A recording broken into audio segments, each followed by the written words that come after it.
I don't know if anybody else is like this, but I intellectualize my feelings. I don't really feel them. Sometimes I just bear witness to them. I can see them, but I don't really feel it. And I don't really start feeling my feelings until I really, really talk about it or I really sit with it. So I like to journal about where am I feeling this feeling in my body. And when I do recognize where I feel it in my body, when's the last time I felt this in that particular spot in my body? Hey y'all, we just coloring. Or none. Nothing too crazy, nothing too fancy. I hope y'all can see. I had an interesting therapy session today. I don't know if anybody else is like this, but sometimes I feel worse after therapy. And I had to address that. I was like, why do I feel worse after therapy? I had to really like ask her about that. And at first I wasn't going to. I was like, hold on. Why I feel worse after therapy? So I had to address that. I don't know. I felt like feeling worse after therapy. I couldn't tell if I needed a new therapist or if I was confronting things that I should have been confronting. If I was unpacking things that I should have been unpacking. Another thing is I need to slow down coloring. Like the whole process of it is to like enjoy it. And I feel like I'm rushing through it so it can be done. That's not a vibe. That's not a vibe. Yeah, y'all. I am in Mexico right now. I'm in my home in Mexico. And lately everybody been talking about streaming. I don't know about streaming. What y'all think about streaming for the 30 plus girls? What is y'all thoughts on that? Like streaming for the 30 plus girls. But yeah, just now I had to be honest with my therapist. Let me know in the comments. But just now I had to be honest with my therapist and I was like, girl, I feel worse after we meet. Why do I feel worse after we meet? That's not good. Because let me tell you, last session, she asked me to write down a list of all the things that's ever traumatized me. And I did do it. And I just was feeling so bad afterwards. I was like, that's not a good aftercare system post-therapy. Because now I'm sitting there looking like... So I'm like, I don't want to do that no more. I don't want to write down all the things that traumatized me. That don't feel very helpful. So I was honest with her and I was just like, I don't like it. Just like sitting in trauma, sitting in things that don't feel good. So she asked me, she was like, why every feeling needs to be productive? Why you can't just feel a feeling? Why does it need to be productive? She was like, yeah, why does every feeling need to be productive? Like, why you can't just feel your feelings? I was like, girl. I was like, I don't like feeling certain feelings because it feels unproductive. And then that's when I have to attack, like, why do feelings need to be productive? Why can't you just feel them? I don't know. I'm learning how to sit with that. So that's why I was like, let me start coloring. Let me start processing certain things. I just dropped a new YouTube video, y'all. Streaming is a different audience. You ate that. Streaming is a different audience. So here's the thing, right? I'm about to be 35 in April. I can't see 35-year-olds or like anybody in their 30s really watching people live. You know what I mean? Like, I feel like we're busy. And I feel like 35-year-olds or like this 30-year-olds, I feel like most of us are born in the era without social media. So we know what it's like to tune in and touch grass. We know what it's like to tune in and live life. You know, so I can't really see us like watching other people live life. You know, I don't know. I just feel like that's a younger generation. But then I also feel like the younger generation needs more support. Because sometimes I'll catch some of the streamers like clips afterwards. And y'all, here's my little beef about streamers. Like, I love streamers. I love the idea about streamers. But you can tell they don't read. You can tell they do not read. You can tell most of them do not read. Like, you can really tell when they start speaking, when they don't know how to intellectualize their thoughts. It's nigga, or this, or like doing dumb shit, ruining a crib, ruining a brand new mansion. Like, they do silly things that I just can't see 30-plus-year-old people doing. So I don't know. A part of me is like, is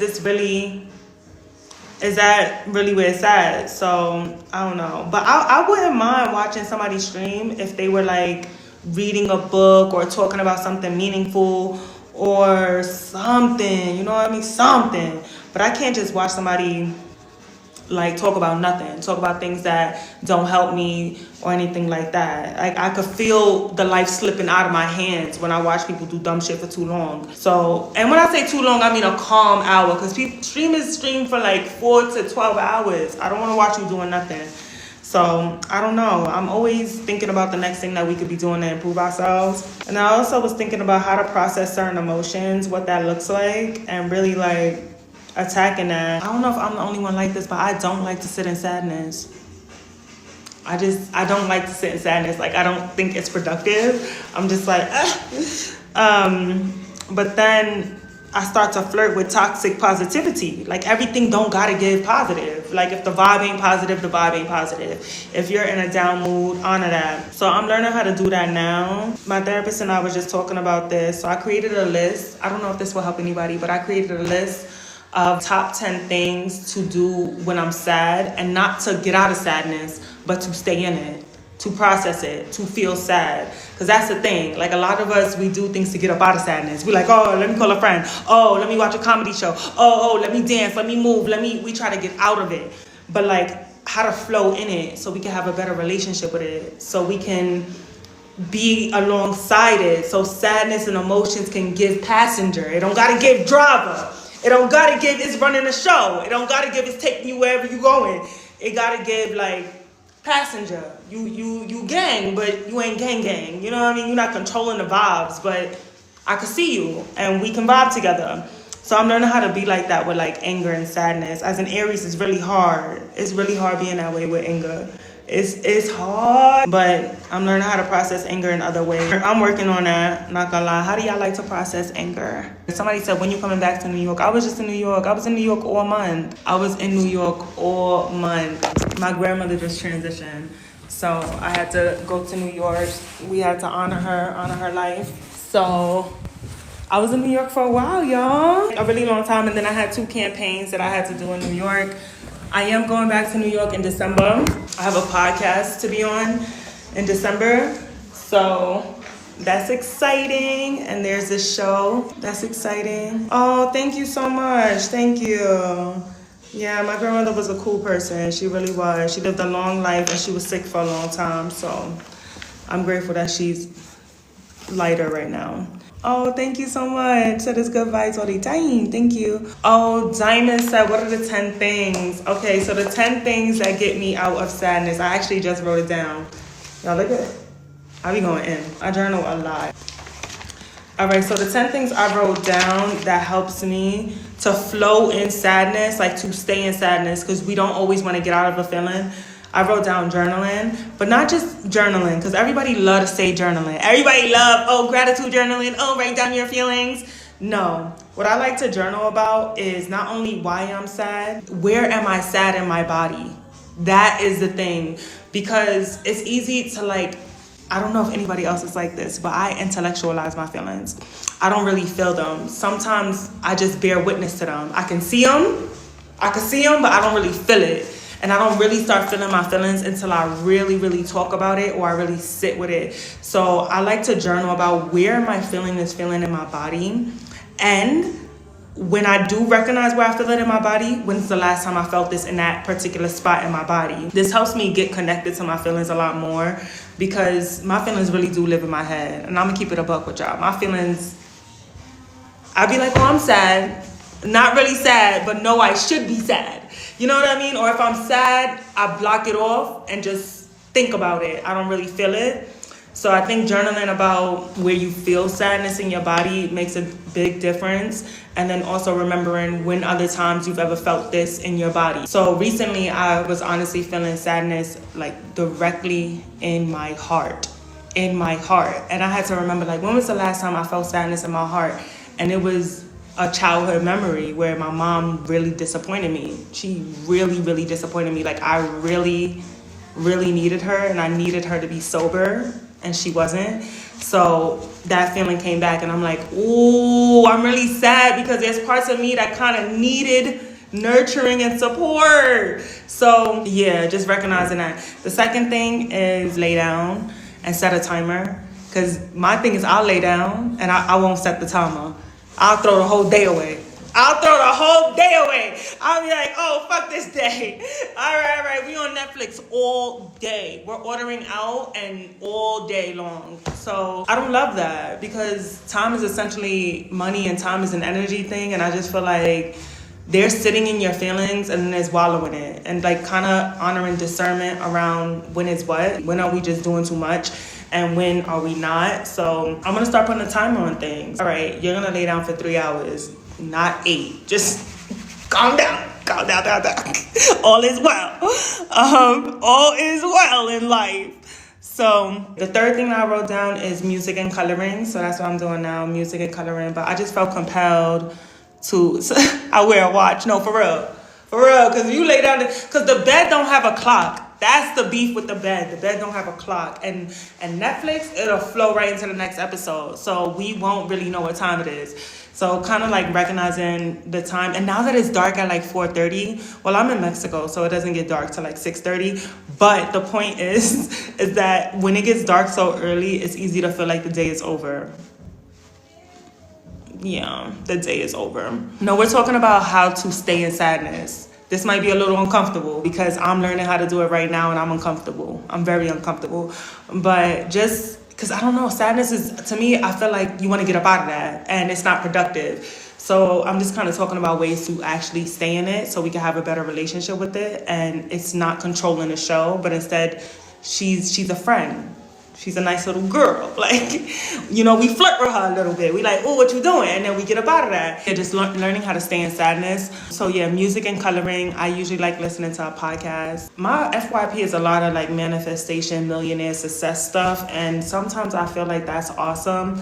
But too much productivity got me feeling like I'm chasing something. Success and my life is somewhere else and I'm working to get towards that.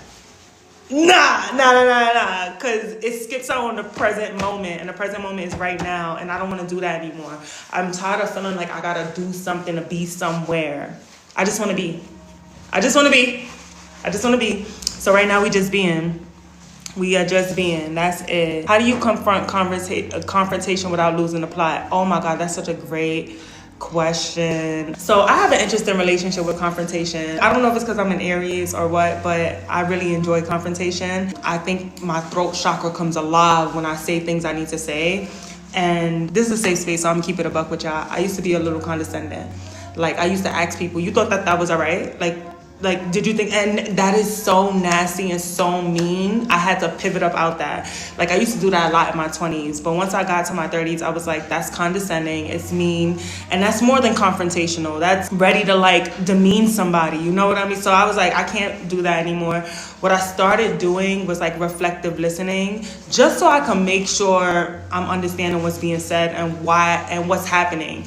Because another thing, too, that I realized is that I don't know if it's just me, but I also don't like sometimes when somebody explains to me why they did something for too long. You know what I mean? Like when you're like, oh, you hurt my feelings, and they're like, oh, I did this and I did that, and this is why I did it, this is why I did it, this is why I did it. It kind of negates from the fact that you hurt my feelings. Now we're talking about why you did it, and we're not talking about things you can do instead. And I used to get kind of like irritated with things like that. Like, all right, intention does not override impact. It just doesn't. Like, yes, your intentions wasn't to hurt my feelings, but the impact is still very real. So I don't want us to skip over that by you consistently explaining to me why you did it. So I've learned how to like honor reflective listening. Oh, I just want to make sure that you're saying this and not that. You know, like saying stuff like that. And recently with my mom, y'all, I started being so honest with her. Like my mom used to always make a comment about my body all the time. She always used to make a comment about my body. She used to be like, oh, this is wrong, you need to work out this is what you gotta do, why you not wearing a bra. She used to always say something about my body. So I want to say like 2 years ago, a year and a half ago, I was like, you're hurting my feelings and you don't give me the vibe that you want to hurt my feelings. So you want to hurt my feelings? Because I know that's probably not your intention to hurt my feelings, but that's what you're doing. So then she'd be like, oh, I don't want to hurt your feelings. I'm sorry. I didn't mean to say that. Stop saying that. Stop talking about my body. You hurt my feelings. And I know you don't want to do that, so stop. So I get a little manipulative. I get a little manipulative when it comes down to confrontation, a little bit, because I like to assume that people do not want to hurt me. I like to assume the best in people, and I like to assume that they like me. So, but here's the thing. I used to do the opposite. I used to assume people didn't like me. I used to assume like, oh, like they don't like me. That's why they doing this. And then it would perpetuate this cycle of me dealing with some bullshit that I have no business dealing with. So now I do the opposite. I assume everybody like me, everybody all the time. So if I assume that everybody likes me and they do some shit that's hurtful, I like to address it. Especially if you're my friend. If you're my friend and I know you're my friend, in my mind, you care about me. So now I'm about to be like, you did this and I ain't like that. And I'm under the impression that you care about me. So let's not. Honestly, that's how I like to address confrontation. And I also started working on my tone. Instead of being condescending, I like to just be super, super soft and let them speak. Because people say a lot when they're speaking. And when you just let them speak, they say a lot. They say a lot without saying a lot. And then they hear themselves. Like, do you hear yourself? Do you want that to be done to you? But then I also recognize the moment you start triggering me or I find that you're weird and I don't like certain things, sometimes I don't need the convo. I used to. When I was in my 20s, I would say I always needed to have a conversation. Sometimes I don't need to have the conversation.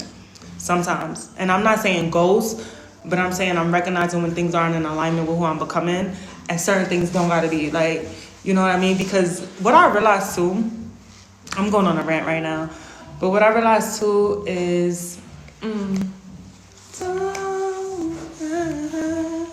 that's Cleo Soul. Oh my God, y'all, Cleo Soul liked my Instagram post yesterday.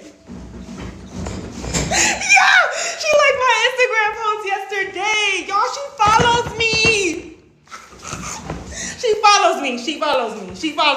Like, that's I'm like so grateful. Like, y'all have no idea how grateful I am.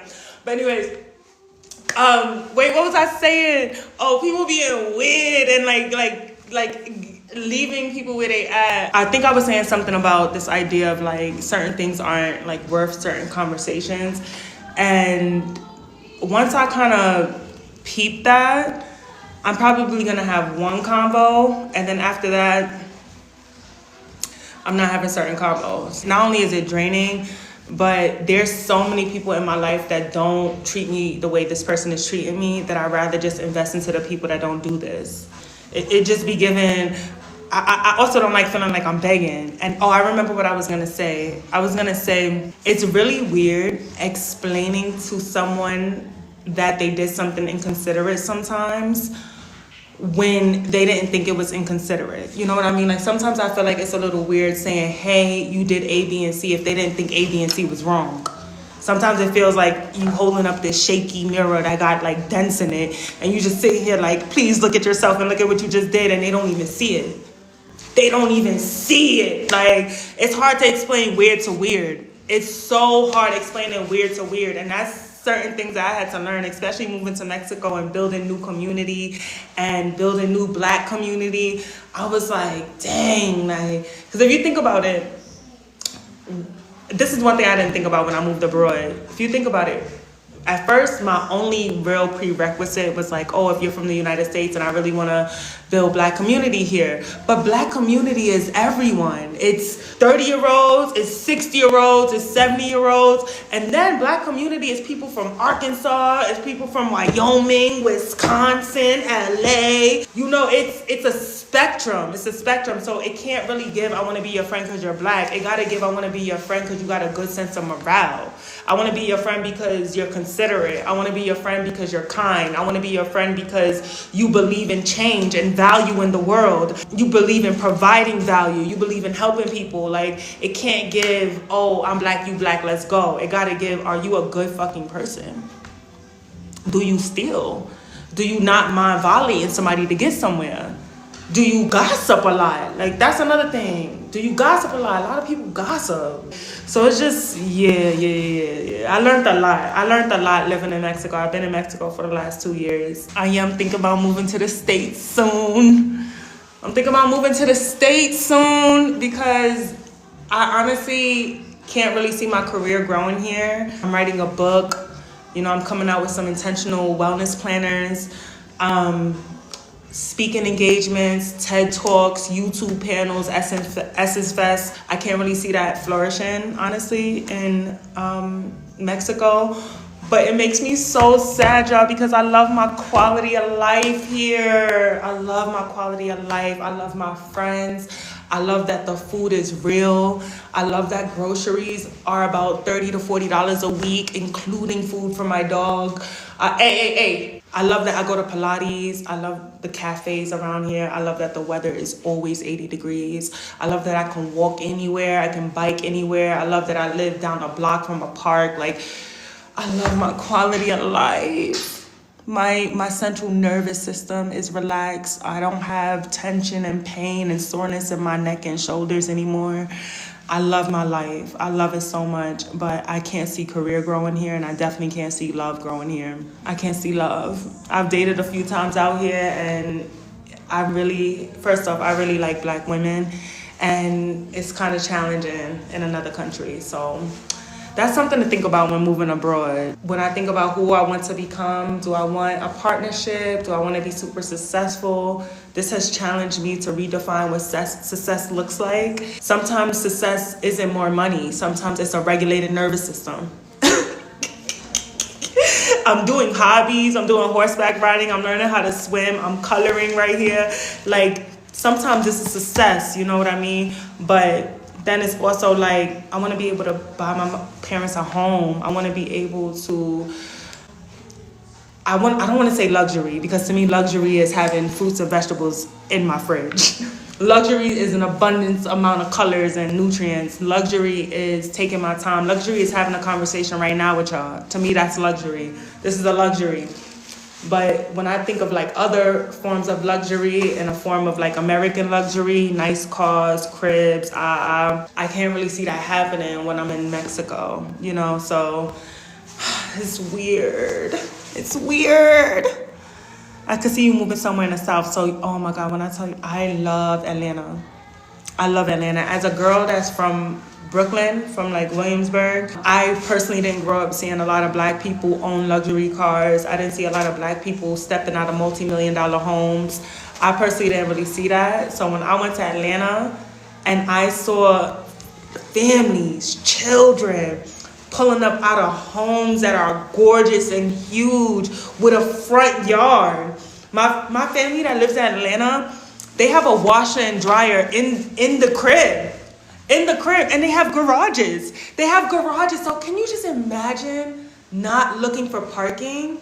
Can you imagine going food shopping and parking your car, getting your groceries out and being home already? Like, as a New York, Brooklyn girl, everything is inconvenient. That's not a thing, really. Like, it's not a thing. It's not a common thing. First off, having a car is not a common thing. But then also, in New York, I would have to drive to my home, like drive to my crib, my apartment, unload the car, then get back in the car, look for parking, hope it's on the right side of the street for that day, because you're gonna have to move it the next day. Hope it's on the right side of the street, and then walk from there to your crib. Everything is so inconvenient in New York. Like, it's a lot. And you don't recognize how stressed out you are because everything requires something else. Would I like Houston? Are there Black people? Of course there's Black people in Houston. But I thought that Houston was like a red state. But yeah, is Houston walkable? Because I really want to live in a walkable place. If I have to get in a car to get a coffee, or if I have to get in a car to do anything, I'm gonna be a little stressed out. I'm not gonna lie. Like, I like to drive when it's optional, but if I have to, I start feeling like sometimes when you're in a car for too long, you can literally see your life. You know what I mean? I don't know if it's just me or if I'm being dramatic, but I like walkable cities.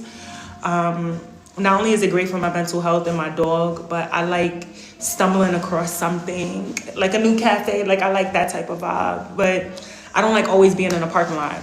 That's one thing. When I was in Atlanta, I was always in a parking lot. I was always pulling up to a parking lot. Ooh, it's diverse. Okay. You know what? Maybe I'll do Houston in the summers, because out here in Mexico City, it rains all summer.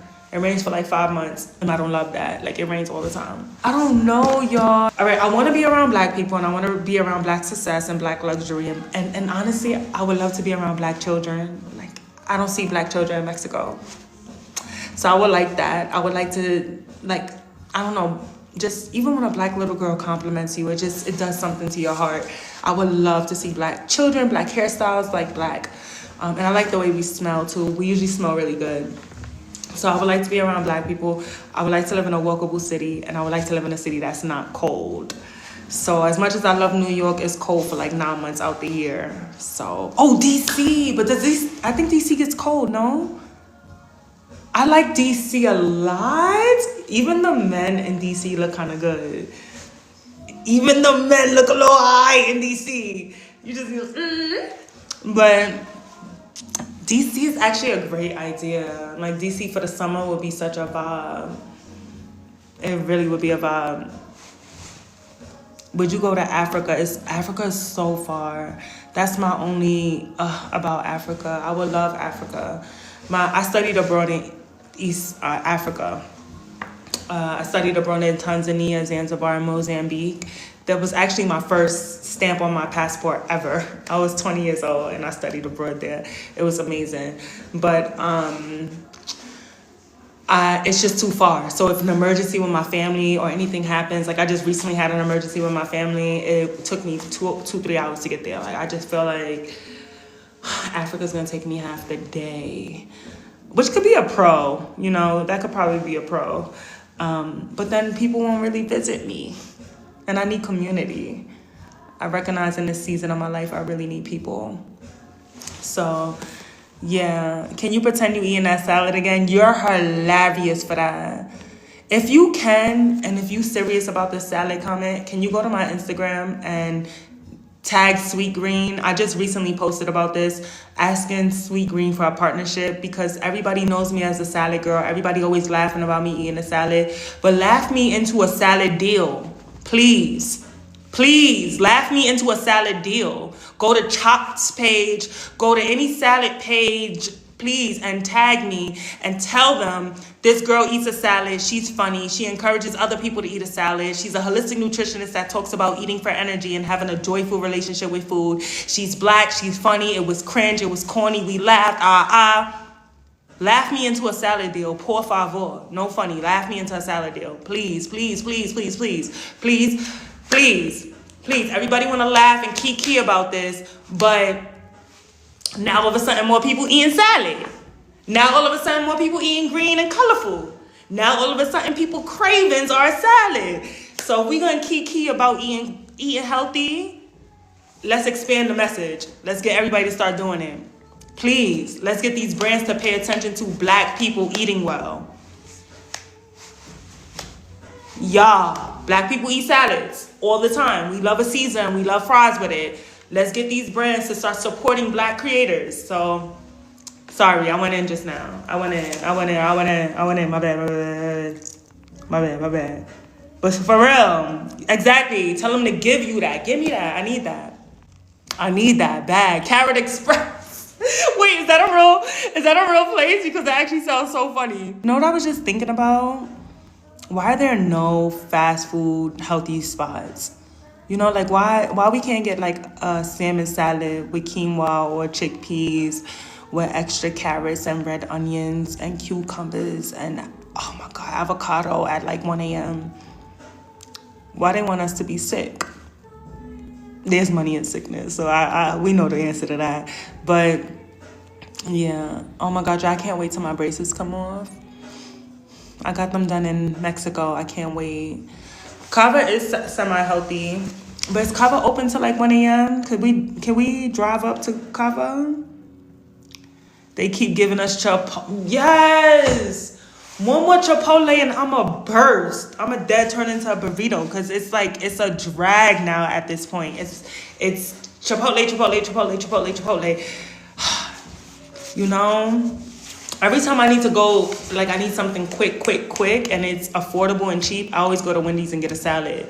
But then they stop putting cucumbers, they stop putting tomatoes in the salad. It's just lettuce and cheese. Like it's so trash. It's extremely trash.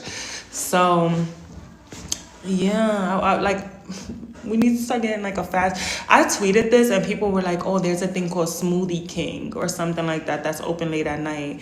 But sometimes you don't want a smoothie at night. You could just make that at home. Sometimes you want like a really, really good salad or like a brown rice bowl with extra broccoli and sauteed carrots.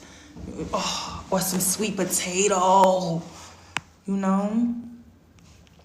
Wait, I want to know why when I go to Mexico or Colombia, the fast food tastes better. Oh my God, it tastes so good. So here's my running theory, right? And I could be wrong, but this is my third time living in Mexico, and this is what I've noticed in the last like 10 years, right? Out in Mexico, you can go to the corner store and buy Xanax. You can go to the corner store. All of my medicine that my psychiatrist that you really need a doctor for, you can buy that at a corner store in Mexico, right? My running theory is that Mexico, Colombia, Costa Rica, and most Latin American countries, they do not benefit when the majority of their people are sick. They don't have the infrastructure for it. Quite literally, they don't have a lot of hospitals. They don't have a lot of doctors. They don't have a lot of cemeteries. So if everyone is getting sick and dying, it doesn't benefit anyone. It doesn't keep the dollar rotating. No one's spending money if they're sick and tired, because then no one can work. And one thing about Latin countries, everybody's working, everybody's living, everyone's eating, everyone's doing, everyone's buying. In America, we benefit when we're sick because then they could charge us. Like funeral, unfortunately, I just buried my grandmother, and funerals are extremely predatory. They're very predatory. If you want a special type of tomb, it's very predatory. So my thing is like in America, being sick and dying is like really good. And when I say good, it's profitable. Whereas in Latin American country, no one wins when the family feuds.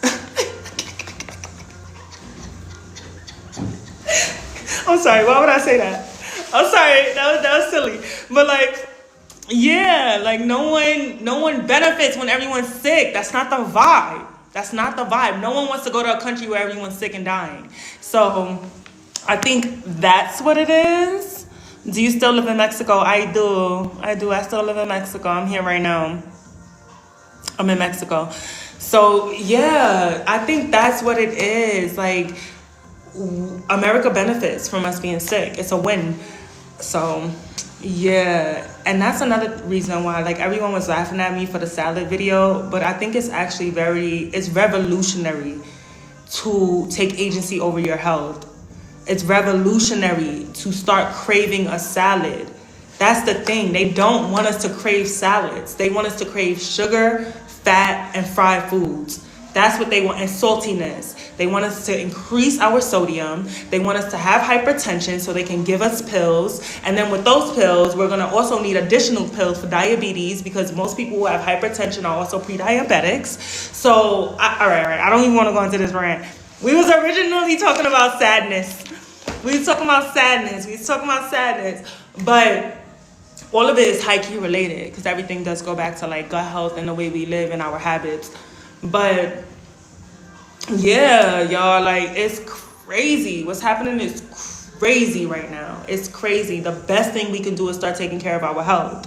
If we want to dispute capitalism, we have to start taking care of our health. For real. And when I say take care of our health, I don't mean Pilates and matcha lattes and fancy yoga studios and aloe yoga clothes and Skims this, Nike that. Like, I don't mean buy, and I don't mean do. I mean just learning how to meditate, be with yourself, color, journal, process things, like just being, free shit.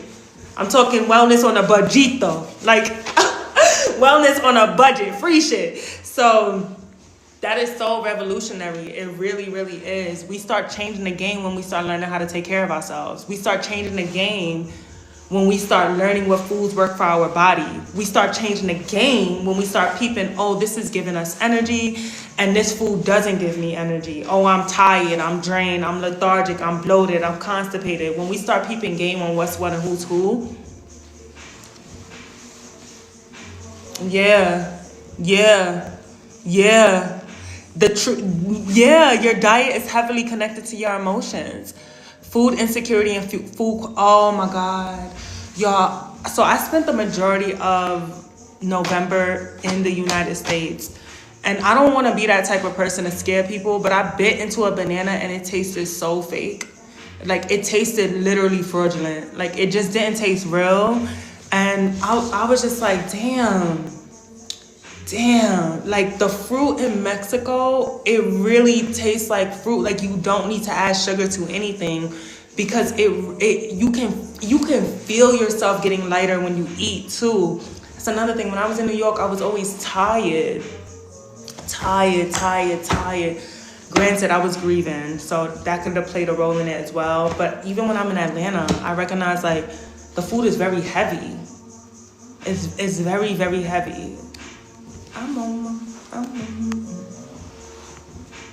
But yeah, I could really go in about this food topic. It's what I studied, and that's just like my bag. But we was talking about, if y'all have any Mexico questions, I'd love to answer them as well. Because I know what it's like to want to move abroad and you don't know where to start. But we was talking about sadness. Y'all, I don't know if anybody else is like this too, but I was coloring and I felt myself speeding, like going through the coloring book like this, like trying to get it done, trying to get to the end result. And I'm like, I'm missing the point. I'm missing the point. The actual point is to take my time and to enjoy this. I'm wilding, trying to rush through something, trying to see the end result. My friends are throwing a Friendsgiving tonight out here. They're from Detroit. They're from Detroit, Michigan. They're mad cool. They're mad cool. As a New Yorker, I don't always, like growing up, I didn't really meet a lot of people from other states. Countries, yes, but states, nah. So anytime when I'm out here and I meet people from Atlanta, I meet people from Michigan. I recently made a new friend from Chicago. I like hearing different accents and different types of Black people, and just, it's really refreshing. It's really refreshing meeting people from other places in the United States. I'm in Detroit. Detroit eats down. Detroit eats, and I love the accent. It eats down. No crying. But yeah, y'all, we was talking about sadness. I was kind of talking about my post-therapy session. Somebody came in here and started talking about the salad video. So we had to address that. And yeah. And right now I'm going through like a very interesting transition period. Sometimes I think it's Spanish. But I'm going through a very interesting transition period when it comes down to friendships. I don't know. I don't know if it's my mid-30s. I don't know what it is. But I'm transitioning out of certain relationships. But I'm noticing all the relationships that I'm not transitioning out of, they are so fruitful and so intentional and so loving. And they pour into me in the best ways. But I'm noticing everything that doesn't, the universe is literally stripping it out of my life. Like, I'm noticing how weird people can get. And it's showing me how unweird my real community is. I'm like, I know the things I asked for in community and friendship ain't this esoteric out of the world thing. I know it's not this wild concept of wanting to be considered. This is not this wild, out of pocket thing I'm asking for. So yeah, I'm peeping game. Like 2025 was brutal. It was brutal. Like literally so brutal, because it showed you, it really, I don't know if anybody else feel like this, but it really showed you what's what and who's who. For real. And it really showed you who can't come into 2026. I usually feel like this towards the end of the year, though. I usually feel like, who can't come? Who can't come? And I'm also okay if I'm one of those people who can't come into somebody else's life, too. I'm also okay with that. Because my thing is, if you think it's best that I'm not in your life, then it is. I'm not here to argue that with you. If you think it is best that I'm not in your life, then it is. And so it is. So, no, it's it. There will be no crying. There will be no fighting. Yes. Yes, this year was an awakening. Oh my God, I love your name. Peace and blessings. That is so beautiful. This year was an awakening. Absolutely. Absolutely. I am an Aries. Yes, I'm an Aries sun. But if I'm being quite honest, I don't always feel that connected to being an Aries. I'm an Aries sun, Cancer rising, Scorpio moon. So I have a lot of water in my chart. I would say I think I resonate a little bit more with Scorpio and Cancer. But yeah. Oh, this is Don't Let It Go to Your Head. But yeah, y'all, I and as much as I lost a lot of friendships this year, I also gained a lot of friendships, and I also created more space to love and pour into the friendships that feel really, really good to me. And it's weird, but every time you lose a friendship, it kind of reinforces the friendships that you have are so much more rich and more fulfilling. And it's things, there are people in this world where you don't even have to ask. May we all meet more people where we don't even have to ask. I think about it too long, I get emotional. Because I recently got my natal chart reading done too, and it was saying how the most important thing in my life is community. And I can heavily agree with that. I can heavily agree with that. I promise you, I'm not one of those people who cut people off and feel good about it. I'm not like, yeah, I'm sad. I'm sad about it, but I will get over it. But I'm sad about it. Community means a lot to me. My friendships mean so much to me. Like, you know how some women love men? I love friends. You know, I love friends bad. My friends, they are actually the reason. My friends show me how good love can get. My friends show me how good love can get. So they set this bar, and I'm still waiting for romance to hit that bar. For real. My friends are extremely thoughtful. I was in New York for a couple of weeks. Come back to my entire crib cleaned. My entire crib cleaned. My friends came to my apartment and cleaned my entire apartment. You know how intimate it is to clean a bathroom? They clean my bathroom. My whole crib is clean right now. I got back 3 days ago. My whole entire crib is clean. They just cleaned it. Of course, they're Mexican. My friends are Mexican. But because somebody had said that in the comments earlier, was like, say they Mexican without saying they Mexican. Yes, they are Mexican. Yes, they cleaned my entire crib. And I didn't have to ask them to. They just did it. They felt like I was doing a lot of grieving in New York, and they felt like I was processing a lot, that they wanted me to come back and not have to worry about anything. So they was like, yeah, we just cleaned your crib for you, you know, and just like, we didn't want you to worry. So how special is that? How special is that? So I'm just recognizing, like, there's just going to be so many people who you don't even have to ask, you know? And may we all meet more people who show up and not only meet us halfway, but show up and they're so excited to love on us. They're so excited to love on us. They meet us, they see us, and we are exactly what they've always wanted in friends. May we meet more people like that.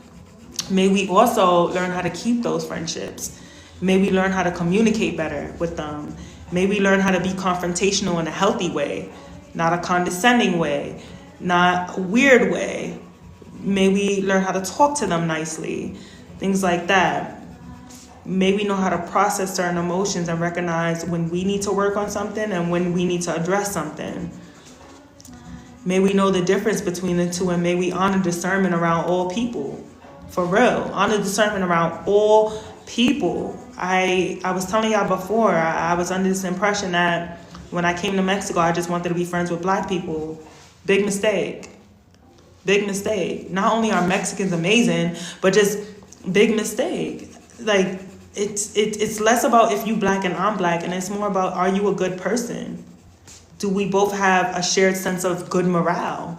Like, so some people don't have good morale. And let me not say that, because I don't know if I'm the definitive person on what's good and what's not. But some people don't have morale that's in alignment with my morale. So some people got different versions of morale. Like, some people morale is some other shit. I can't relate to that. So, yeah, maybe all just meet more people that love on us and is like good people. Hi! Hey, Jason, hi. Hey. But yeah, y'all, friendships is a tough subject, especially, I'm about to be 35. I'm about to be 35 next year. Like, friendship is such a tough subject. Like, if I'm being quite honest, I'm over it. I'm over losing friends. I just want to pour into the friends that I have and the friends that feel good. I'm over it, because as I'm getting older, not only is my tolerance getting lower, but I'm finding more and more things to be weird.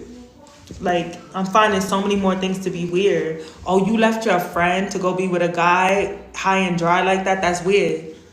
Women, even like watching certain shows, I'm like, you like that character? That's weird. Like, especially with Love Island. Love Island was really telling us a lot about people. Seeing how people interpret certain things, or seeing how people misunderstand me. I'm like, Is this in alignment with who I'm becoming? I don't know. Friendships are very tricky. Friendships are very, very tricky, for real. But yeah, and it's not fun. It's really not fun losing friends, for real. Like, I just transitioned out of a friendship, I want to say a week ago. They did something weird, and I don't feel good about that. I'm like, when I block people, I don't feel good. I'm not like, oh my God, yes. I'm like, damn, lost another one. And then I immediately start thinking about all that I have to gain. Because I do believe that when we let go of certain friendships, certain connections, not only does it create more space for us to pour into the people that love us, I think it lets the universe know not to play with us like that. I think it creates this natural discernment, this filtration system when we set certain boundaries, where the universe is like, oh, I can't even play with her like that. I can't even play with her like that. Like, I can't even kiki with her like that. Like, don't kiki with me like that. Don't kiki with me like that. Don't send these type of people into my life. The joke is over. I'm not with it. And yeah, I've noticed that. And I've noticed that natural filtration system, like that filtering process, it gets more refined and more refined.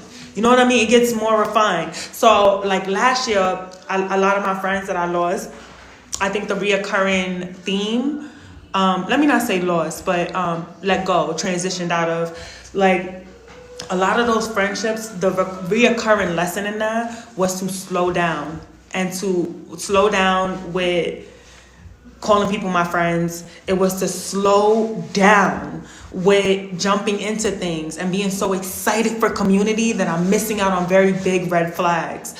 So I think that was the theme, right? For that year, last year, 2024. But this year, it's like, it goes beyond just waiting before you call somebody your friend. It goes beyond just waiting through different seasons. It goes into who are they as a person, and are you in alignment with that? What are their goals? What do they want to achieve? What is their, like, what's important to them? Like, refining it. And I feel like even 2026 is going to be even more strict. Like, I just think every year as we're growing and building into who we are becoming, everything starts to get a little bit more refined. Y'all want to see? How does she look? The earrings say abundance. Oh, peace and blessings says, I learned to just enjoy people as they come and also as they go. That is so powerful. That's so powerful on so many different like levels.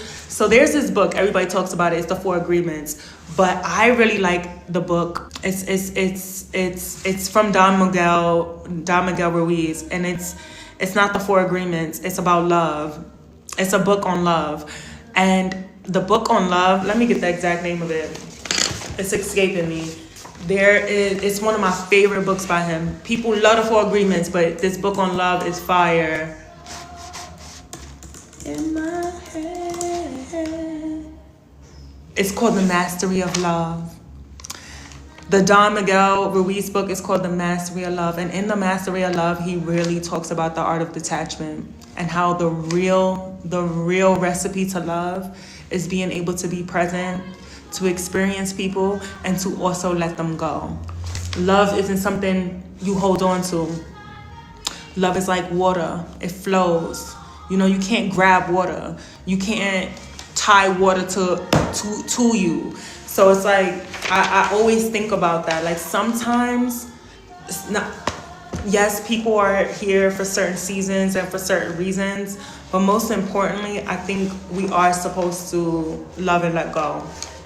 Even in loving spaces, it still gets love and let. It says, I release what no longer serves me. That's so beautiful. Yo, this book is like a whole bunch of black women. Like, look at this. This one is so pretty. Yes. Have you read Bell Hooks' book All About Love? Oh my God, I did. I was actually in a 6-year relationship at the time with a man. And I was on a solo trip for Valentine's Day, and I was reading that book. And tell me why he pulled up. Like, completely missed the point. But anyways, like, I feel like the plot was lost in that.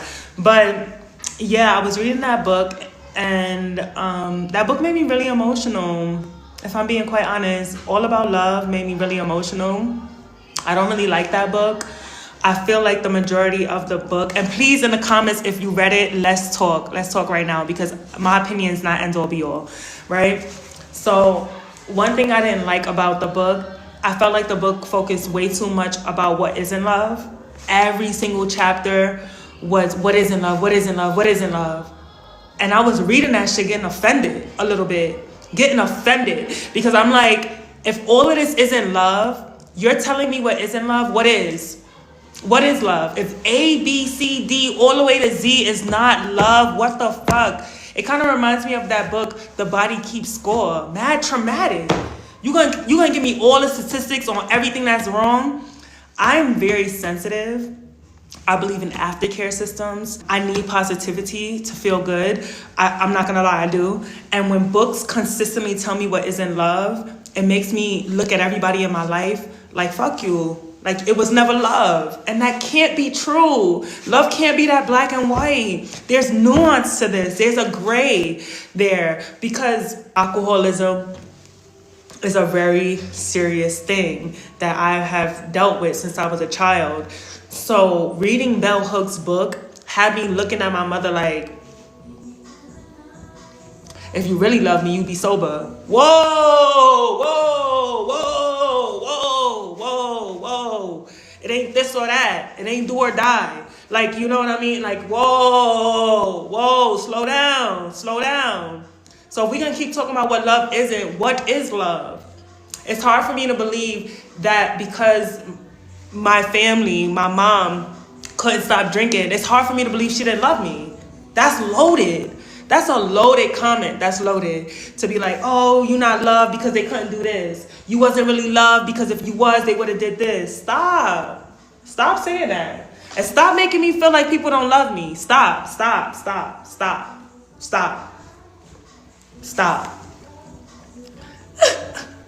I didn't like that. Oh my God. When she started talking about Monica Lewinsky, I said, here's another thing too. When she was saying certain things, I couldn't help but feel like if this person was right here sitting next to you, if they was right here right now, would you say that to them? Would you say that to them? No, you wouldn't say that to them. You'd watch your mouth. you'd watch your mouth, because they would have an opinion on it. They would be able to add nuance and gray to this black and white conversation. They will be able to add color. You'd watch your mouth. So I did not, oh my God, y'all, I'm not gonna lie, I feel a little seen right now, because I really did not like All About Love. I didn't like it, and everybody always recommended that book, and I'm like, this book is super depressing. I did not like that book. I was just like, all right, we know what love isn't. Jeez, we know what love isn't. Yes, you're right. Okay, I think she talks about what love isn't because we accept things we shouldn't. Absolutely. Absolutely. But I wish the conversation would have been about not accepting things we shouldn't, how to love on ourselves, because 9 times out of 10, the things we shouldn't accept is because there's a part of us that thinks we deserve that. So like, I wish it kind of brought, I wish in some way there was a solution that kind of brought love back to us. Or I wish there was a solution where she talked about what love isn't, and then she also talked about what love is. That was my only beef with the book, that it felt a little imbalanced. I was like, it made me feel like the glass was half empty instead of half full. And I like I was saying before, I'm just very sensitive. So she found time to hate on Monica in a book about love. No, for real. She did. I really like The Mastery of Love, and I really like the book A Return to Love by Marianne Williamson. That book is so amazing. It is a bit godly, and it's godly. It's not religious, but it's godly. And at first, I didn't expect that. I was like, "Woo!" She keeps talking about God, but the cinnamon for love was God, and God for love. So it was very beautiful. It was a bit poetic. And I really like A Return to Love. I like A Mastery of Love. I like Peace, Love, and Boundaries. If we want to talk about what we shouldn't accept, I really like Peace, Love, and Boundaries. And I really love How to Do the Work by Dr. Nicole LePera. I love that book so much. She's a holistic psychologist. Love that book. Oh, it's so good. So good. Those, I would say those are like some of my favorite books about love. And I really like the 7 spiritual... Okay, I gotta do that time thing. And I also really like the seven Spiritual Laws of Success by Deepak Chopra. I also really love the book by Robin Sharma. It's Something My Ferrari. It's one of my favorite books ever. It had me looking at success a lot differently. And I like this other book called Who Will Cry When We Die. That book made me very emotional, not gonna lie. Oh, The Man Who Sold His Ferrari. I'm only eating fruit tomorrow, period. Thanksgiving with just fruit. Which fruits you gonna eat? Oh, it's The Monk Who Sold His Ferrari by Robin Sharma. I like that book as well. Yeah, y'all. I wanna add a little bit more to this. I just find this to be so beautiful. It's so good. I love black women. Y'all. But yeah, we was talking about sadness. And ways to process sadness. Because I was saying how every time I'm sad, I want to get up out of sadness. I was like, well, sadness isn't productive. And my therapist had to be like, why does a feeling need to be productive? And then I had the nerve to be like, but like, I feel like when I'm sad, I need the feeling to go somewhere. I'm like, okay, I'm sad, but like, I want the feeling to go somewhere. And she was like, why? Why do you want it to go somewhere? It's something that is yours. Who are you talking to, actually? What do you mean sadness is mine? What do you mean by that? What do you mean by the sadness is mine? That's a little jarring. Yeah. Oh my God, yeah, I could talk about books all day. Check out my YouTube, y'all. I'm actually reading When You're Ready, This Is How You Heal by Brianna Yes. I'm reading it. I'm giving my commentary on it. I think it's pretty cool. I was like, oh, let me try this. I was a little nervous at first because I'm like, who reads on YouTube? Who does that?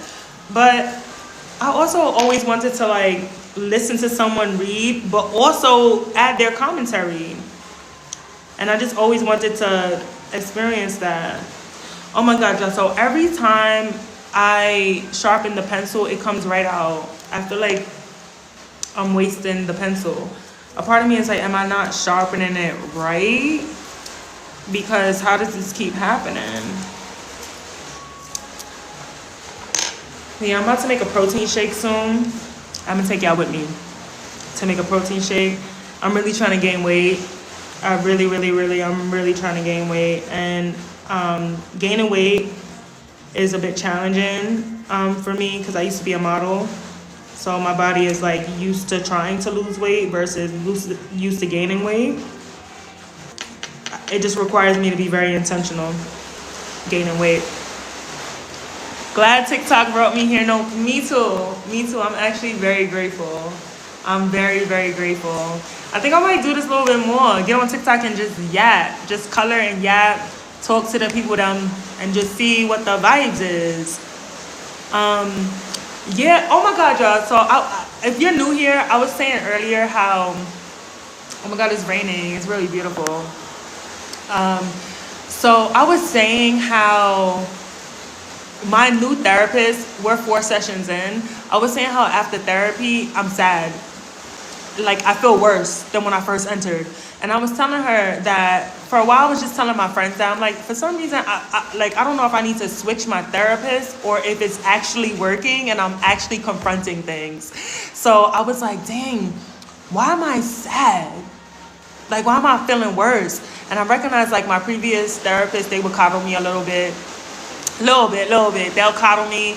They'll say things I want to hear, you know. But my therapist now, she be asking me questions. Like, she asked me a question about my trauma recently. And when I was explaining it to her, I started laughing. Y'all, she looked dead into the camera and was like, why are you laughing?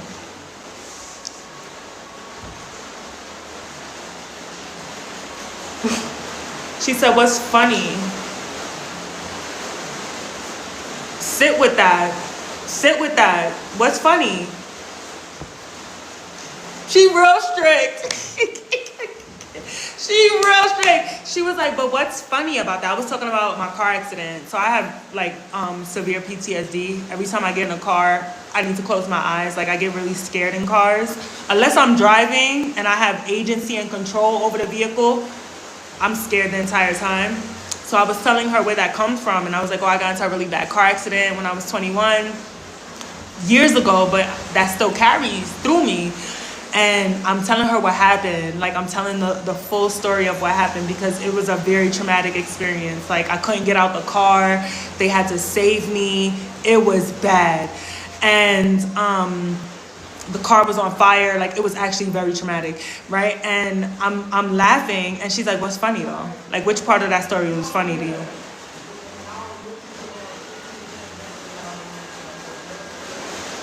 You know what? Fine. It's not funny. And then we had to unpack why I laugh. And then after we had to unpack why I laughed, then we had to unpack what it looks like to really feel it. Then we had to unpack what processing it looks like. Then we had to really unpack intellectualizing my feelings and what to do with sadness. So she made me write down 10 things I need to do to stay in sadness and not to get out of it, not to avoid it, to flow with it. And I like that. I like this practice because it's gonna allow me to have a better relationship with sadness, that's for starters.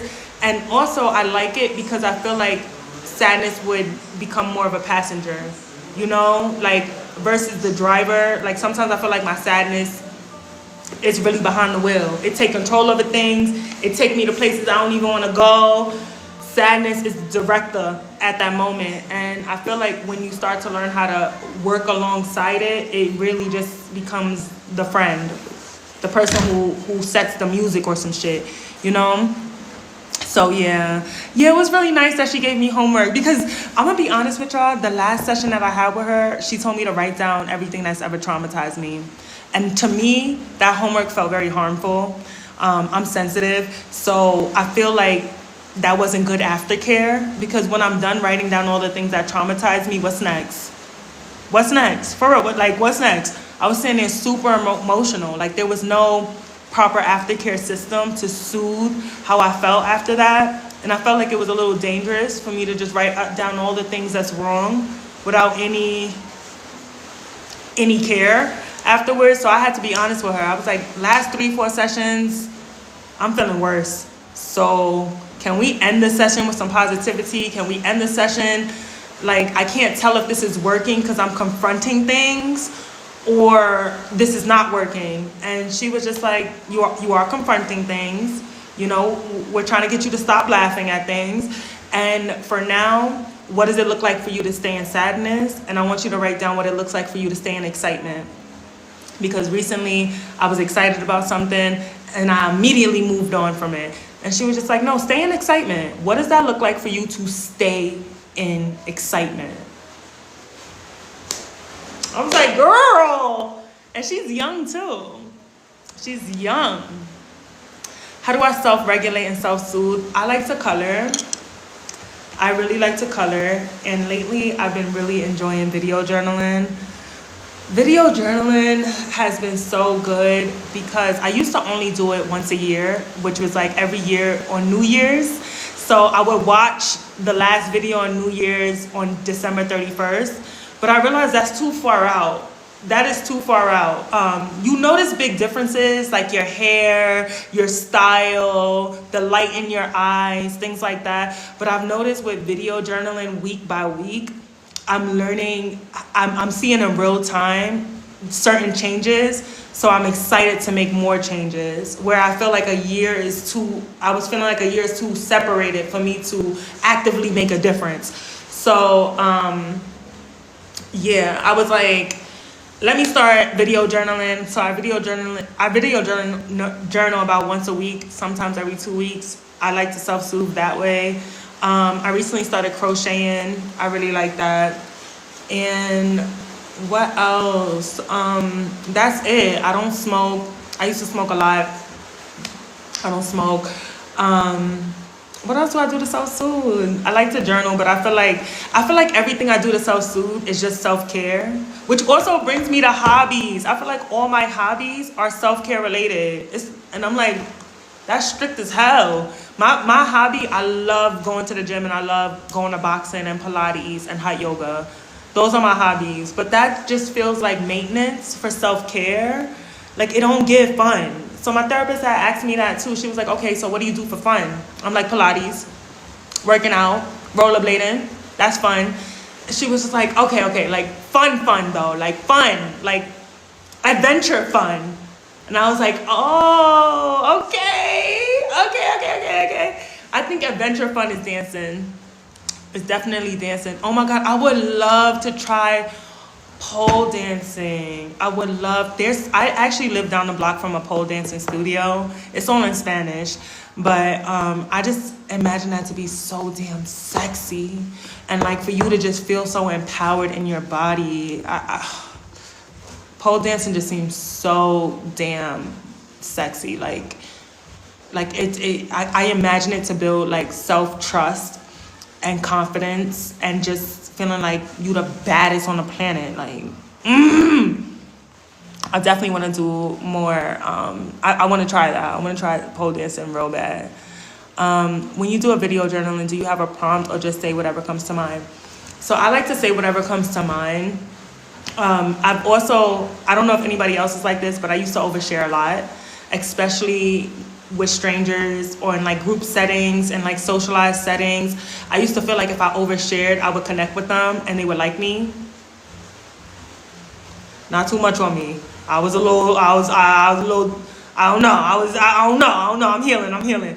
But I would overshare a lot. And then I would have this severe sense of guilt and shame afterwards. I would come home and be like, oh my God, why did I say that? I shouldn't have said that. They're not going to take me seriously next time they see me because I went and told them my business. video journaling, it scratched all that out. Like, it scratched all that out. I don't overshare anymore because there's so much. It's sacred when you say things to yourself. It's very sacred. And I actually feel like that girl when people don't know everything about me now. So, yeah, I think like video journaling helps with that as well. I also think it helps with speech.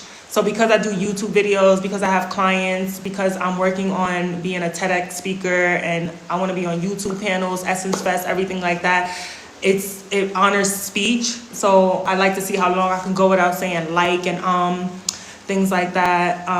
But I also do a journal prompt sometimes too. So what I'm going to do, my next journal prompt is going to be what it looks like to sit in sadness, why it makes me uncomfortable, where do I feel sadness in my body? Because that's another thing too. Like if you tend to intellectualize emotions a lot, you feel them here, but you don't feel them here. So I'm over it. I want to start feeling it so I can move on from it. I want to feel it so I can move on from it.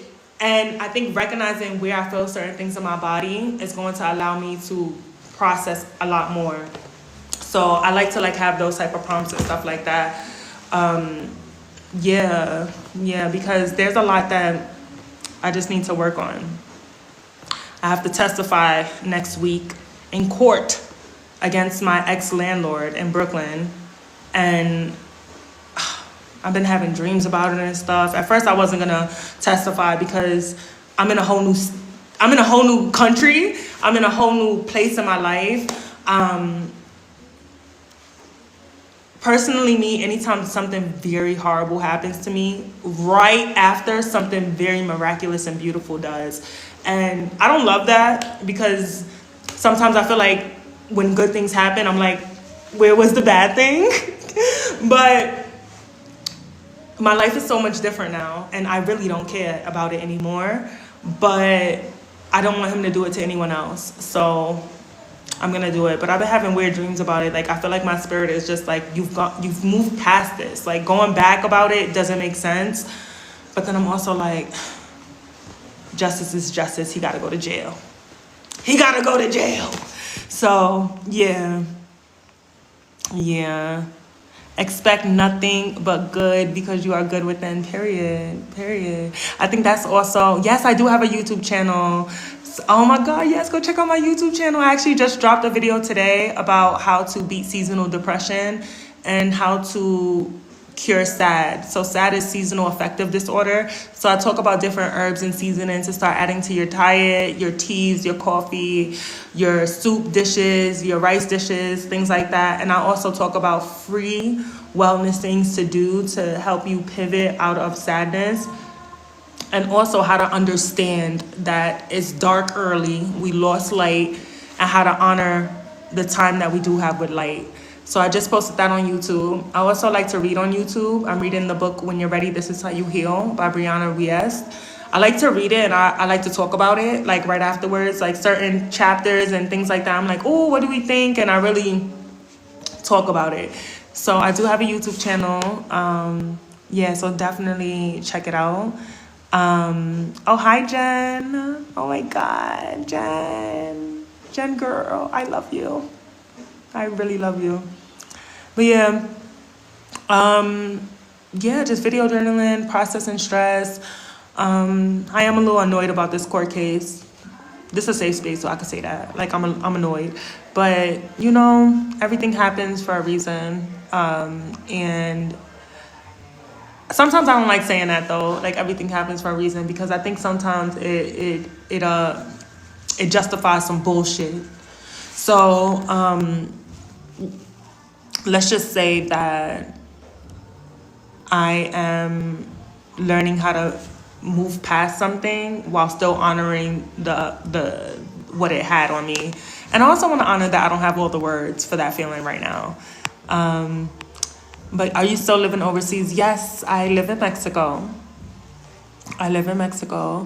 So, yeah. Oh, somebody said you're consistent on there. Thank you. I am. Thank you. I am consistent on YouTube. I don't play about YouTube because, as y'all hear, I like to talk. So I felt like YouTube is a community where I could really build intentional community that enjoys my content. And now that the topic is here, I've been a content creator for the last 11 years, and I've been a successful paid one for the last 5 years. And it's about to be 6 years. And y'all, I have grown a disdain towards like social media, if I'm being honest. I have been dragged multiple times. It changes your relationship with public opinions. It changes your relationship with the idea of being perceived. It changes your relationship with humanity too. Like sometimes I'll be looking at humans a little different now. Like, and I'm like, oh my God, like I never seen this side of negativity before. I've gotten dragged for smiling and enjoying a salad. I've gotten dragged for very, very small things. So I've worked for so many years to try to be the successful person online, to come to find out, and I'm recognizing, I'm like, oh, this is what it is sometimes, and this hurts. So I recognize on YouTube, even though there's sometimes negative comments and stuff like that, if you watched a 20-minute video, you might like me a little bit. And I like that type of community, people who want to engage with me for longer than 90 seconds and stuff like that. Like, I feel like social media is real quick. People take a quick clip and it's like, whereas YouTube is like, you wanted to sit down and invest in this, and my heart kind of speaks to that right now in this season. My heart really speaks to like long form content, building community that's actually meaningful, getting to know people. I talk back to every single comment. Every comment that's on my YouTube, I speak back. I'm commenting back because I know if you watch something long, you took your time out for me, and that means a lot. So I like YouTube, and it's kind of jarring to work so hard to be a content creator and work so hard to get all these followers on every platform, to look around and realize like, how meaningful is this if I can't connect with everyone all the time? How meaningful is this if I don't know, I'm just not in that, I don't care about comments and likes and stuff like that on social media, like these quick platforms. I want to talk to people. Like, I want to talk to people. That's what I want to do. Yeah, people do project a lot, and there's, it's so weird how unsocial social media became. Make it make sense. Why is it so unsocial? Like, no, I hate that for us. I want us to get back to talking and get back to building up one another and getting back to getting to know one another and stuff like that. So yeah, I'm about to make my protein smoothie, y'all. So one day I'm gonna do an apartment tour and stuff. Oh my God, y'all, look at how the strawberries out here look. They're so tiny. They're so cute. But I'm gonna make a chocolate smoothie. A person ain't smiling your brain. Thank you so much. Oh my God, y'all. Thank you so much.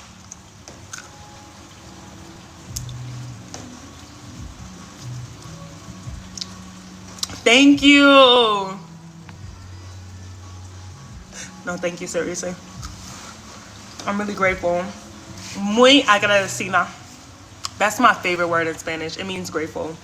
Agradecida. That's just a beautiful way to say I'm grateful. Oh, they get it right. Mexicans just get it right. But yeah, so I'm gonna make a smoothie. How tall are you? I'm 5'11". I'm pretty tall. I am 5'11", y'all. I am. Oh my God. So I am doing a retreat in Mexico. I am. I'm so excited, y'all. I'm actually finalizing the dates this week, but it's definitely going to be in April or May 2026. I'm actually partnering with a really good friend of mine. I don't know if y'all know him. He's really popular on Instagram. His name is Scott Bernhard. I've known him since I was a model. We used to be models together, so we decided to join. He's actually coming here in 2 weeks so we can start prepping and creating content and visiting places to make that work. I'm so excited. So it's going to be a retreat that's all about restoration and renewal. It's going to be like rest and renew. And it's really going to be focused on detoxification and healing your relationship with food. So I'm hyped about that. I am hyped about that. I am so excited about that. Yeah, because it's time. It is time. Really and truly. I've been praying, and I don't want another year to go by where I say I'm gonna do something and I don't do it. When you do the things you say you're gonna do, it builds self-trust and self-confidence. When you don't do the things you say you're gonna do, it lowers your self-esteem. It makes you not trust yourself. It makes you feel like you can't depend on yourself. I don't like the way that I feel. I don't want to be in alignment with that feeling anymore. So I'm hosting a retreat, and I'm hosting another retreat I just got invited to last month. There's going to be a retreat in Joshua's tree in California. That retreat is an only all women's retreat, and it's all about emotional eating. All of it. It's mostly about emotional eating, rebirth, springtime, blossoming, and redefining what intention looks like for us in that season. I also believe that the spring is the new year. It really, literally, quite literally is when things come to life. So that is all about renewal and rebirth, which I'm excited for as well. That's not my retreat. I'm just hosting a workshop in it, but it's going to be really, really, really beautiful. We're going to have a private chef. We're going to have activities. It's going to be in the desert. It's going to be really beautiful. I owe it to myself, that part. All right, so let's write in the comments what's one thing we're doing for ourselves no matter what. No matter what. Like, it's non-negotiable. It is non-negotiable. I've been following you for so long. I remember your snake and everything. First off, thank you. Second off, that's why I have to go to court. And that's why I have to testify against my landlord, because he killed my snake.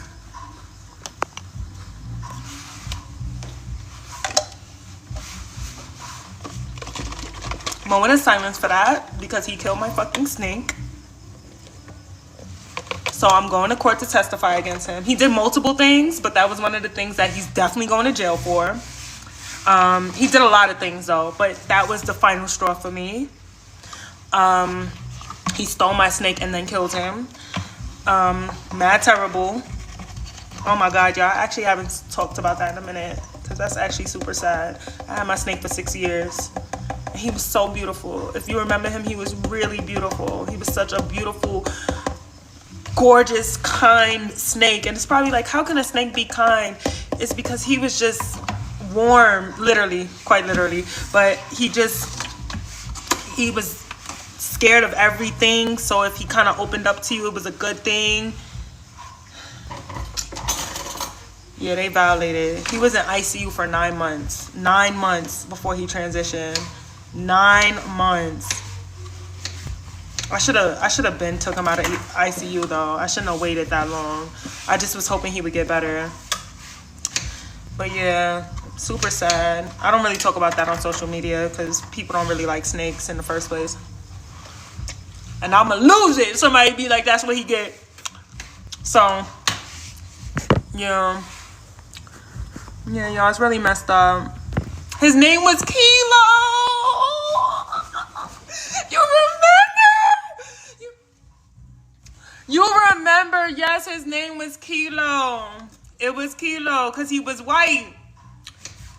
He was like a cocaine white. I miss Kilo. Benz don't even know how good he got it. Like, cause Kilo was my dog. Like, I love Kilo so much. It is very beautiful. Thank you so much for remembering that. Thank you. For real, thank you. He gonna pay. Yes. Yes. Thank you so much. Not with that cocoa. I was just listening to that song Go Girl, and I was like, oh my god, I really like Doja Cat's verse on that. That was like really affirmative, and you can tell she definitely wrote that for the female gaze, where I feel like Lotto's was like a little bit more male-centered. Any homework for someone feeling disconnected with themselves and feeling unfamiliar these days? Absolutely. I totally get that. I think the first place to start with that is recognizing where you feel disconnected in your body.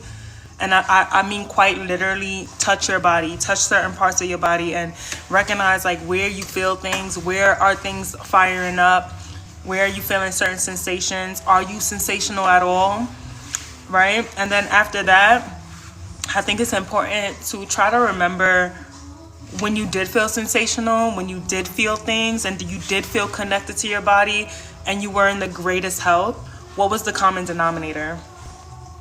I asked that to all my clients too. During our first session, they have to fill out a health history form. And on the health history form, that's the question, like, when did you feel the best in your body? Most people say high school and college. Most people say high school and college. That's when they had structure. They had to eat at a certain time. They had to be somewhere at a certain time. They had meals already prepped for them from like school campus, things like that. But if you look back on when you felt the best in your life and you start narrowing down on what the common denominators were, it will serve as a compass for you to return back to yourself. Because for me, I had a really hard year. And when I had to think about what felt good to me, I recognized it was movement. It was eating colorful foods. Those were the common denominators. I was in really fulfilling friendships. Yeah. I've been single for the last 2.5 years now, but I've been dating and stuff like that. But I've gone the last 5 months without dating, and it's the best I've ever felt in my life. And I feel like I've created space and emotional capital to return back to me. Because sometimes when you're dating, you're pouring, and it's not into you. So yeah, I think the first place to come back to with yourself is like paying attention to when you felt most like yourself and really getting clear on what that looked like. What was your daily routine like? What was your morning routine like? What was your nighttime routine like? What did you do for fun? Where did you eat? Who were you friends with? What made you laugh? Who were you the closest with too? Who did you actually not speak to? Because sometimes people come back into our lives and we let them back in and they're trash. They're trash. Nothing changed. They're trash. So kind of getting back to the basics with that. Getting back to the basics. Another thing that's really helpful is getting your blood work done. You might need to get your blood work done, and I don't like to recommend, and anybody who recommends supplements, they're not good. You never want to, it's not good to recommend supplements because we don't know what you're deficient in. So next time you go to the doctor, it's especially if you got health insurance. I know Medicaid is free. I have Medicaid. You go to the doctor and you ask them to draw up your blood, right? When they draw up your blood, you're going to see everything you're deficient in. Most times, people are usually deficient in vitamin D, K, potassium, and magnesium, and iron. Especially, most women are low in iron, right? So then you'll know from there what supplements you should take. So I don't really recommend taking supplements until you got your blood work done and you know exactly what your temple needs. So yeah, I highly recommend everyone to do that. To just check in. Ooh, I'm sorry, y'all. I'm sorry.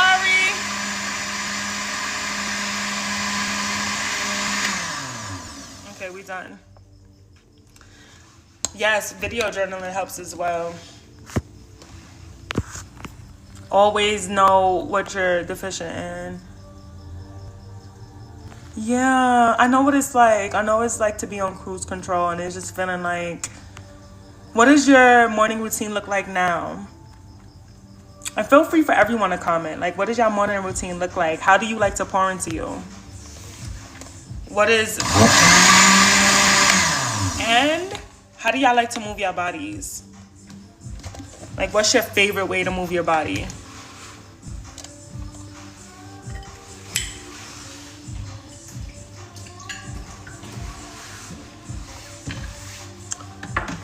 What is your absolute favorite way? Oh, look how good this is about to be. It's strawberry, chocolate, and milk. Real simple. I wish I had a banana, but I don't. And I've grown to the point where I stopped focusing on what I don't have, because I feel like me from a year ago wouldn't have made this because I was missing a banana, because I was missing things. Well, I should have added chia seeds. That's okay. I'll add it next time.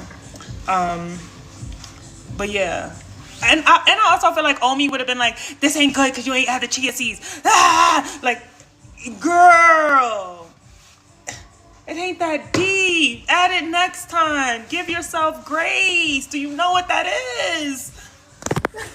Like, all is well in the world. We still have a roof. We still have breath. Everything is okay. We be so strict sometimes.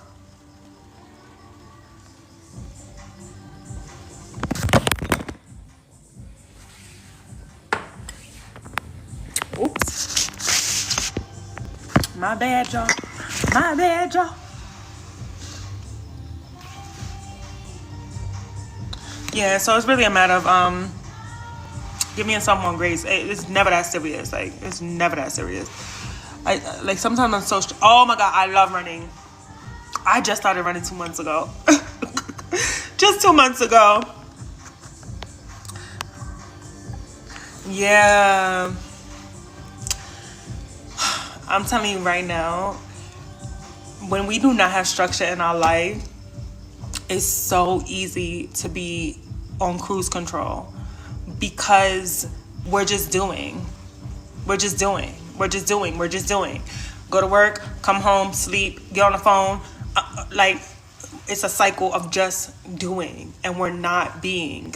And I had to learn this the hard way. I've been in therapy for 4 years now, and my last therapist was like, you need to learn how to be. There's a big difference between doing and being. And I used to feel like, no, you got to do to be, right? Right? Am I tripping? Or do that make sense? You have to do to be. And she was like, no, you're missing it. You just need to be, period. And being looks like being present. And 9 times out of 10, when we're on cruise control, when we're like living an unstructured life that doesn't really have a flow, we are not being. We're not being present.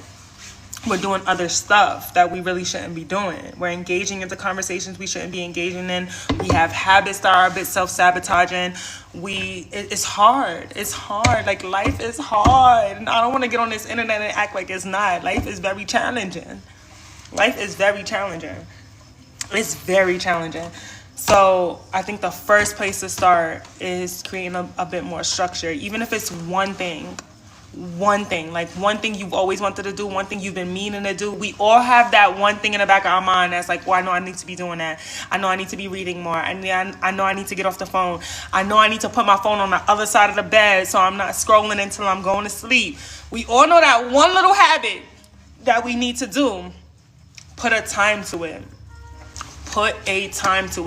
Promise you, it's a game changer.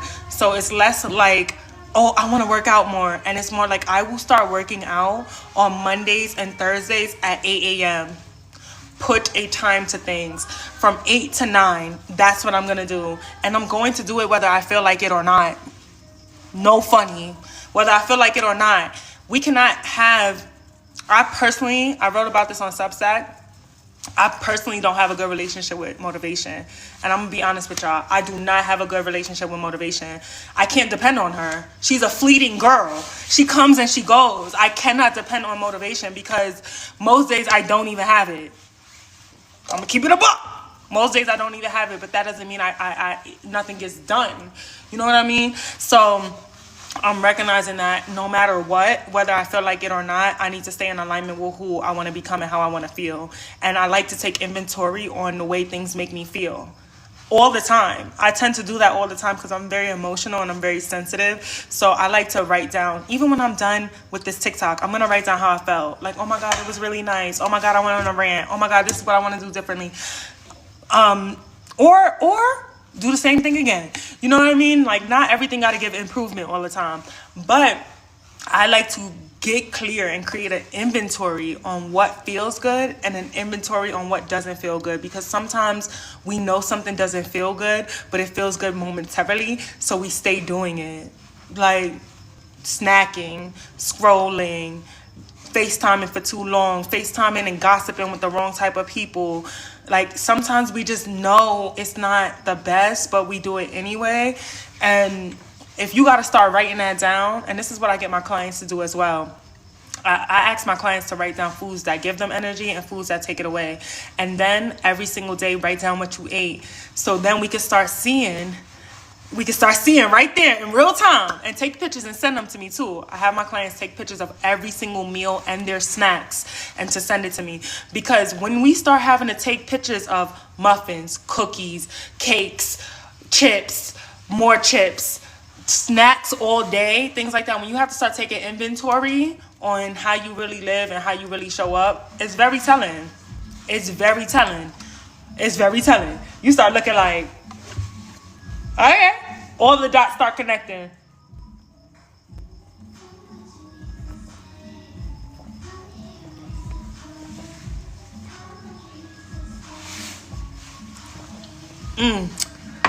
I've been listening to a lot of Cleo Soul and Quandressa. I love it. Yes, y'all, I'm on Substack and I'm on YouTube. I'm on Substack. Oh my God, I love writing. I'm actually dropping a post today for people who spending Thanksgiving by themselves and how to feed yourself outside of food. I will be spending Thanksgiving by myself. Anybody else spending Thanksgiving by themselves?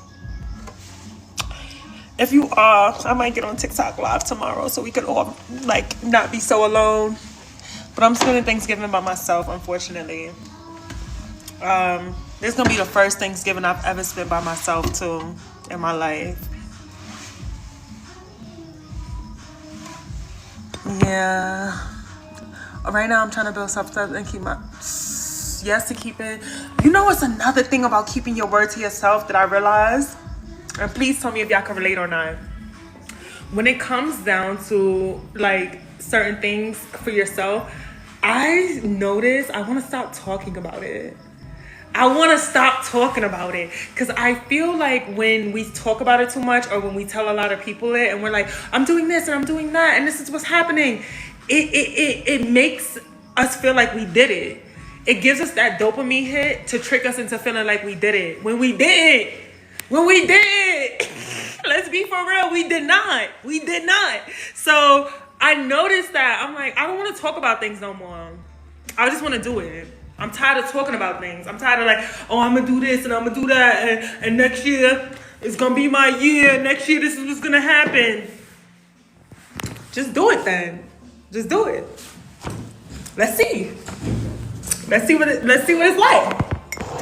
So, yeah. I don't like talking about things no more. Like, I recently started running. I didn't tell anybody I was running because at first I was like, oh my God, I need to get the right shoe. Which shoe do I get? I don't have the right gear. I don't have a backpack. I don't have this. I kept focusing on all the things I don't have.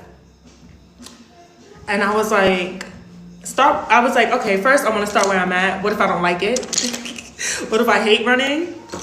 And then I also was like, I don't want to tell anybody that I'm doing this and then I don't do it.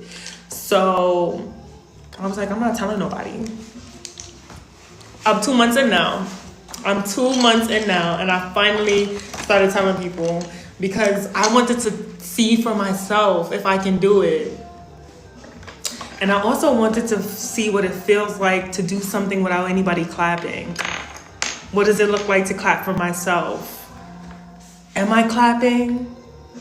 Because, all right, I'm going on a rant today, y'all. But another thing is, too, do y'all ever feel like you have a hard time with feeling successful, or you have a hard time feeling like you accomplished something? Sometimes when I'm done with something challenging, I just feel relieved. I just feel relieved that it's over. I don't feel righteousness. Sometimes I don't feel the sense of accomplishment. Like, oh my God, I did that. I just feel relieved that it's over. And I'm working on staying in excitement, staying in honor, staying in an achievement mode, because there's always something next for us to do, you know? So that's why I started this live, because I was talking about how to stay in sadness, how to have a better relationship with our emotions, how to witness certain emotions so they're not taking over us, how to be friends with certain emotions. And when I think about how to sit in sadness, which is what we was talking about, I also wanted to write about how to sit in excitement. How to sit in excitement. So this is what I wrote, right? I wrote how to honor and stay in excitement. Number one, pray about it. I just recently started this prayer journal. I have an interesting relationship with prayer because I don't really understand religion that much, but I do know I want to improve my relationship with God every single day. But it's just weird because I'm like, oh, every religion feels, you know? So it feels limiting. But yeah, to me, religion feels limiting. Then the second thing is to journal about it, like really journal about it. And not only journal like I'm excited, but really getting clear on where I feel excitement at in my body and where I always feel excitement in my body. Like when I was a kid, anywhere, like where. Sometimes I feel excitement in my chest. Sometimes I feel excitement in my throat. Sometimes I feel excitement in my head. But like just paying attention to exactly where in my body I feel excitement. And then list of things you're grateful for. Everybody knows gratitude. Gratitude is, it's given cup half full. We know that. But I like to add, like, make it a little bit more high mileage. And instead of like what you're grateful for, why you're grateful and what is it helping you with to get to where you want to be.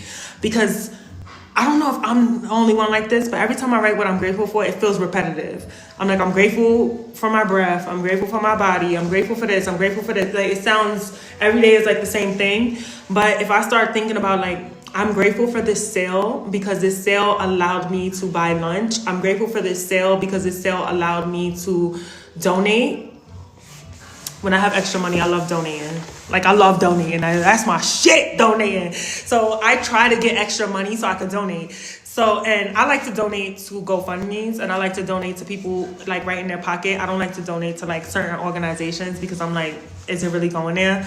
You know, but I like to donate. I like to like go on Twitter sometimes. Yo, I'm about to tell you something. I like to go on Twitter and like when people are struggling with their groceries or like they don't know, they're talking about how they can't afford shit, I'll just DM them like, what you need. So I like to do that. And I know in my soul that I'm supposed to be a philanthropist. So every single time I get money, I enjoy giving it away. Like, I just enjoy it. Like, of course, I want to buy certain things for myself and make sure my rent and everything is paid. But right after that, it makes me feel really good to help people with their groceries or to help people. It makes me emotional. It makes me feel good. Like, I don't know. That's just me, right? So I like to write down, I'm grateful for this money, and I'm also grateful to help somebody. I'm grateful to be in a position to help somebody. Call people and tell them the good news. That's another thing, how to stay in excitement. Calling multiple people. Just calling them. Oh, this is what happened. I got to call a few people today because I just got booked for a retreat. So I'm going to tell everybody, I got booked for a retreat. Everybody needs to know. But then sometimes I gotta be careful because sometimes when I call certain people, they just be making the plans feel weird. You know what I mean? Like, I don't know, my mom does it sometimes. Like, one time I called her and I was like, oh, I'm on Vogue. Like, Vogue had featured me. And she was like, did you get the cover?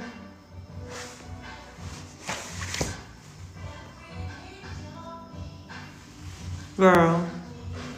But my mother's like that. She's an overachiever. I can't tell her anything. Like, if I'm like, oh, let me not say I can't tell her anything. Like, if she was watching, she'll be offended by that.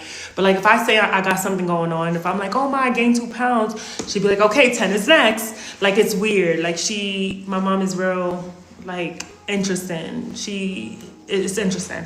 All right, so write down where in your body it feels good. We spoke about that. And then treat yourself to a self-massage.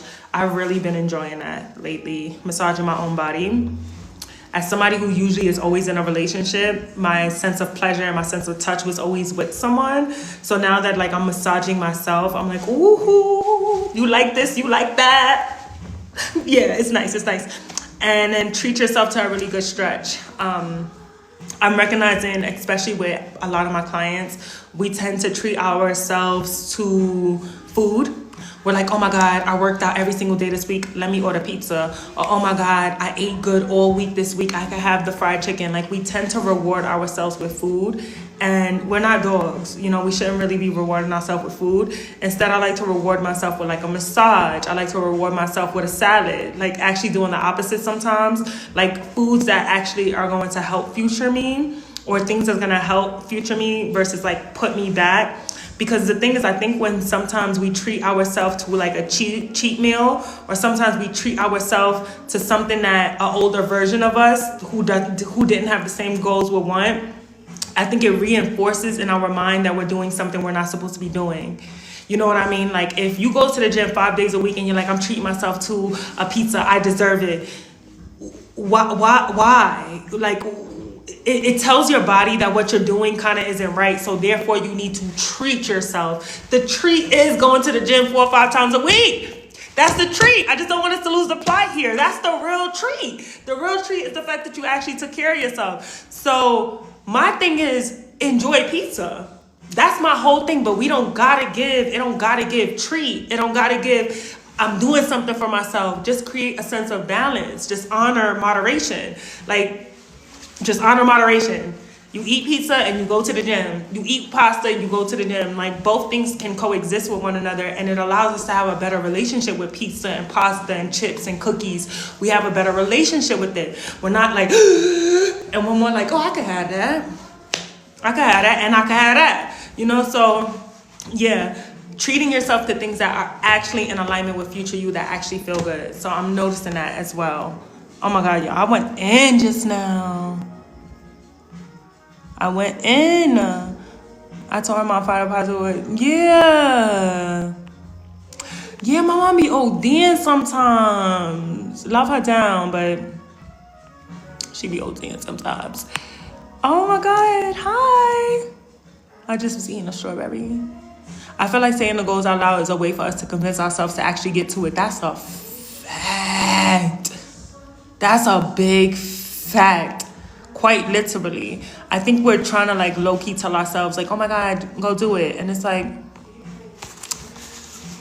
the real flex is gonna go do it. The real flex is getting up to actually pull up. Hi, pretty, hi.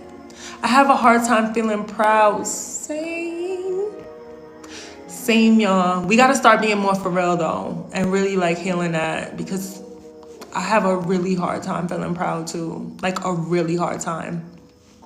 And sometimes I don't feel proud until somebody like puts up a mirror to me and like, oh, did you know that you did this? And I'm like, oh, yeah. And even then it doesn't even feel like proud. And sometimes, I know this is a safe space. Sometimes I feel proud when I have to come at somebody. When I have to defend myself. When I have to shit on people. I'll be honest, sometimes I feel proud when I have to do that. Like when people do too much and it's like, hold on, watch your mouth. This. I know this is a safe space. I have to work on that though. Obviously, I don't get into it with people often, but that shouldn't make me feel proud. Me trying to tell a bitch something shouldn't make me feel proud. Like that's when I feel, and I don't want to confuse this. I don't feel proud because I'm telling them something. I feel proud about what I'm telling them as to why I'm in the position to say what I'm saying. That's what makes me feel proud. But that shouldn't be making me feel proud. You know what I mean? That should not make me feel proud. Like sometimes when people be like, about the salad situation, or she doesn't know what she's talking about. That's when I start pulling out the credentials and the licenses and the schools and the degrees. That's when I really watch your mouth. That's when I start feeling proud. That's not good. I shouldn't feel proud doing that. But yeah, that's what I mean. You be smiling at yourself like, go girl. I speaking up for myself. Younger me is proud. Yes.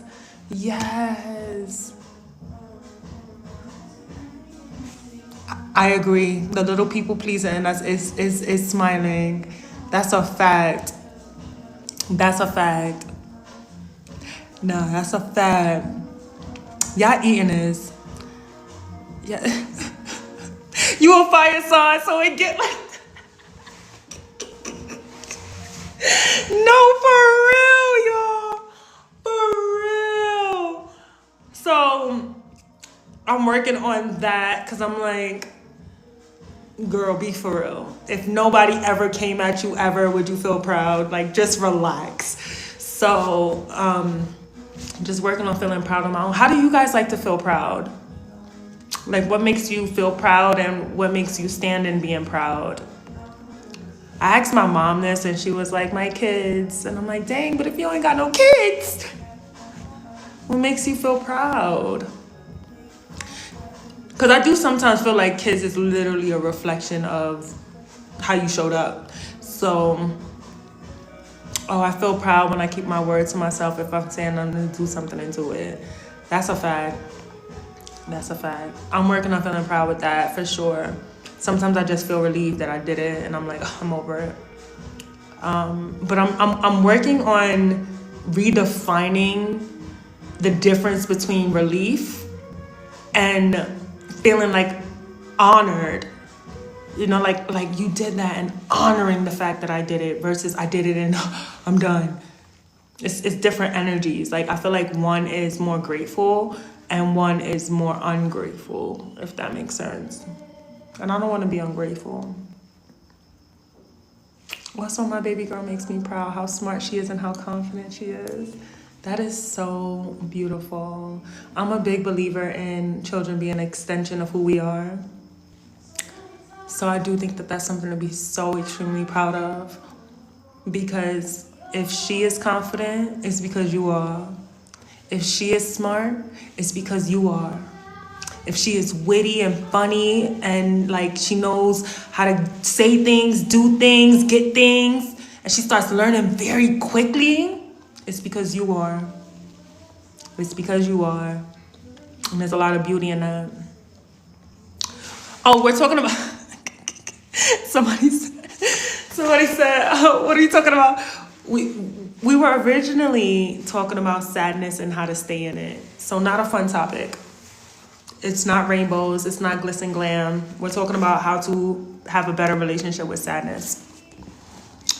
And how to not let it be a driver and to demote it to a passenger so it can ride alongside you. Saying no to things without explanation. Yes. Because if I'm being honest, the whole idea of like, oh, I'm about to tell them off and I feel proud about that. It is a form of insecurity. You know what I mean? It's a form of placing placing validation in something outside of yourself. So I think that's low key what we start to flirt with. Self-validation. I think that's exactly what we're flirting with.